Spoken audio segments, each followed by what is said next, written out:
So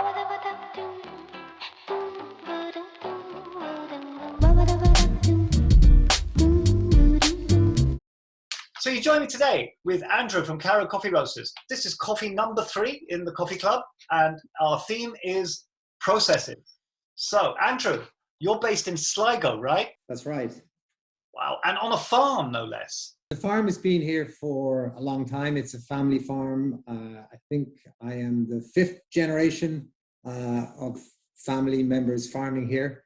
So yeah, it was definitely here first. The coffee roastery we set up 3 years ago, so not so long ago.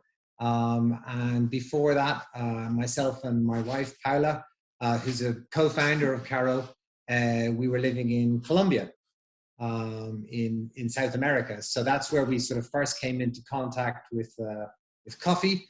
And then having lived there, when we moved back to Ireland, we wanted to be working in coffee. So that's why we set up the roastery. We came across commodity coffee, but also specialty coffee.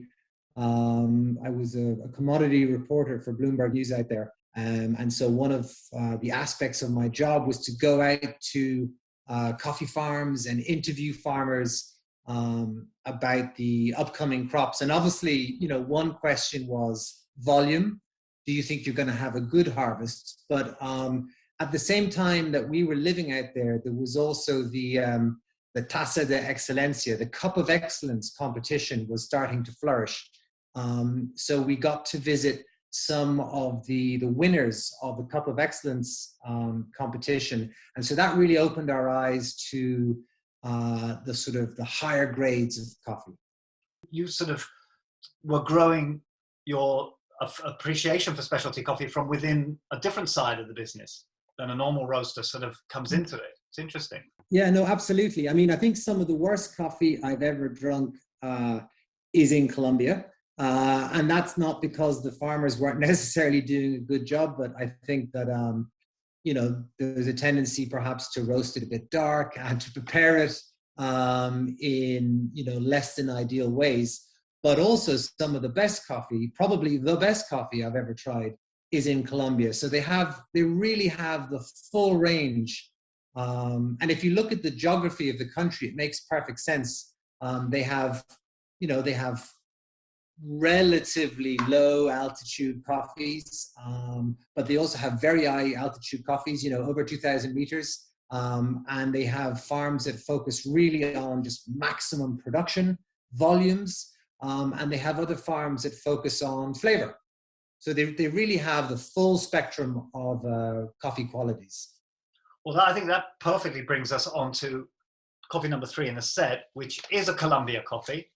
And because it's the theme is processes, I want to pay particular attention to yours, and it's a very interesting one. Anaerobic honey. Is this an emerging new process, or has it been going on a while? So I think it's a relatively new process in Colombia. And just a little bit of background about the farmer. I met Frank, who grew this coffee on a Q grader course in Bogota in 2016. So that gives you an idea of his interest in flavor as a farmer, is that he's a qualified Q grader. So he's really into experimentation and how he can bring out interesting flavors in his coffee.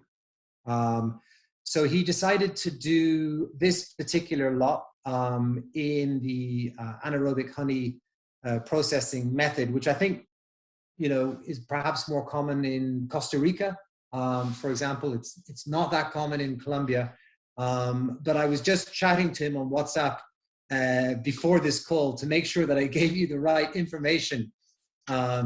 So he picks the coffee cherries and he leaves them in vats of water overnight, and then he depulps them and leaves the mucilage on, you know, the white sticky next layer, and he puts it in plastic sacks, Grain Pro sacks actually, for 36 hours before the sacks are sealed with cable ties. all the air is sucked out.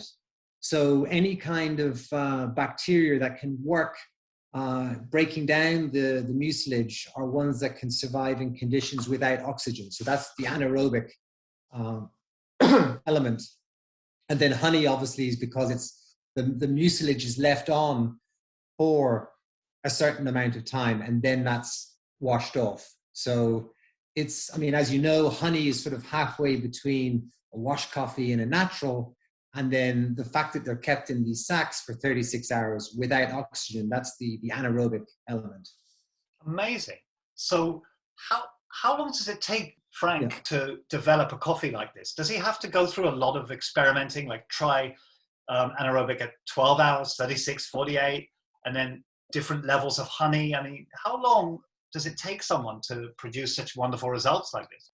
I feel like, you know, the coffee that we're tasting and enjoying in 2021 is probably the result of 3 or 4 years of different times in the bag, different amounts of time with the mucilage left on. So he obviously would have done that in smaller quantities, and then when he felt that he'd really got the perfect recipe, then he'd do, you know, larger lots.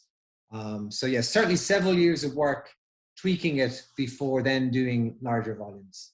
Amazing. So I'm going to use an Aeropress, and because I have quite a small cup, I'm going to use 13 grams of coffee and 210 milliliters of water. So that's a ratio of 1:16.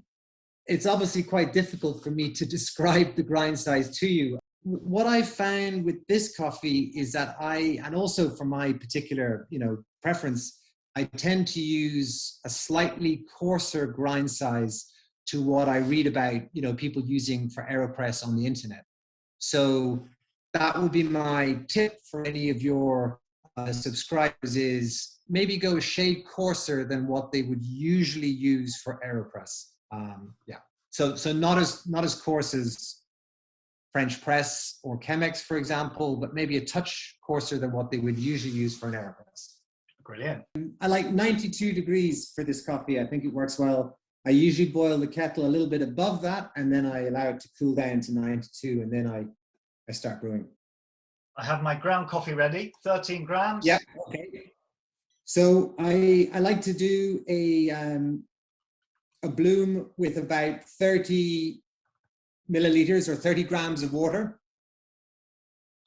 So yeah, if you pour in just, start the timer and then pour in 30 milliliters, 30 grams. Okay.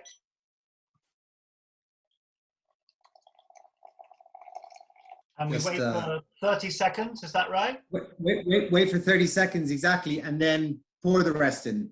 Excellent. Up to 210. And it shouldn't matter that the coffee's already dripping, right? That was always my concern with a regular way of brewing Aeropress.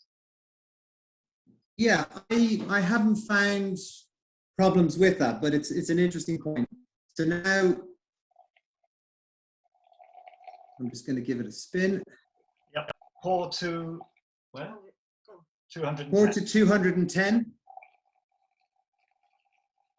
Spinning it. And then a short brewing time. So really, as soon as you get to 1 minute, if you have a spoon, give it a stir. Okie doke. And then I'm already taking the cup off the scales. And when it hits 1 minute 15, now I'm plunging. Wow, okay. Here we go. Plunging for 15 seconds. Plunging. Okay, I'll take it off the scales. Plunging. 2, 3, 9. There we go. The reason I find that this works for my preference is it's a coarser grind than usual, as I was saying, and it's perhaps a slightly shorter brew time than what I've read other people doing. And I've found that just reduced the chance of getting bitter notes that I didn't particularly like. So that's the origin of the recipe. Cheers. Yeah. Okay. Cheers. Wow. Well, straight away, the mouthfeel is so much softer in an Aeropress. Amazing. It does give it a more kind of almost creamy sensation. Yeah, absolutely. What is it about this process, do you think, that I can really begin to understand when I taste the coffee? Great question. And, you know, the only way I can kind of speculate a little bit as to what it would be like if it was a washed coffee, and I've never tried, you know, this lot as a washed coffee, but I have tried other coffees by Frank. So, you know, grown very, you know, close proximity to this particular field wash process, and they tend to be, as you might expect, slightly less fruity, perhaps a touch more acidity, maybe a little less creamy in the mouthfeel. So that sort of direction. Touch higher on the acidity, touch lower on the fruitiness is what I would expect. But again, I guess you'd have to try it. We put in a request for next year. We can ask him to do a washed coffee version. What I love about this coffee is at the end, there's this long finish of not just flavor, but that energy that I talked about, is that it still sort of almost fizzes on the tongue.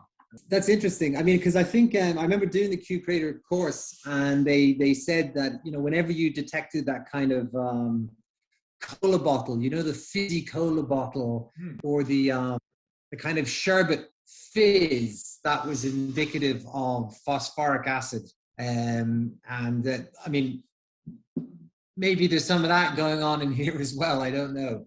I don't know. Yeah, it's not. I mean, or electricity. Yeah, because I don't want to say fizz. I don't want people to imagine bubbles or that kind of fizzy sensation. It is just a kind of vibration for me, an energy. And maybe it's the excitement of new processes. Frank, yeah.